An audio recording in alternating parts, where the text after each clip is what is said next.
Hello viewers, আমি আছি আপনাদের সাথে। সো আমরা আজকের ভিডিও শেষ করে আমরা চলে যাচ্ছি আমাদের নিকটস্থ জায়গায় যেখানে আমাদের যাওয়া দরকার। আমার সাথে আছে অনেনলি রুহান, আপনারা হয়তো তাকে চিনেন। তো কিছু বলবো নাকি? বললে বলতে পারো, কারণ অডিয়েন্স এখনও আছে। তো আমরা আসলে ভিউয়ার্স অনেকক্ষণ অপেক্ষার পরে, যেহেতু ওয়েদারটা একটু ভালো মনে হচ্ছে না, তার জন্য এখান থেকে সুইচ করা লাগতেছে। কিন্তু আমি আপনাদেরকে ব্যাকগ্রাউন্ডে একটু দেখানো দরকার, তো আমি মনে করতেছি আপনারা দেখতেছেন। যদি না দেখে থাকেন, দেখেন শুধু ল্যান্ড এরিয়া। সো আপনারা যারা দেখতেছেন অবশ্যই যদি ভালো লাগে ইউটিউব চ্যানেলটা ভিজিট করবেন। তো লাইক কমেন্ট শেয়ার করে দেবেন।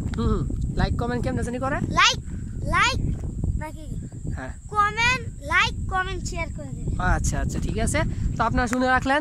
তো আশা করি আপনাদের ভালো লাগছে। যদি ভালো লাগে অবশ্যই ব্লগটাকে শেয়ার করবেন। So see you for next one.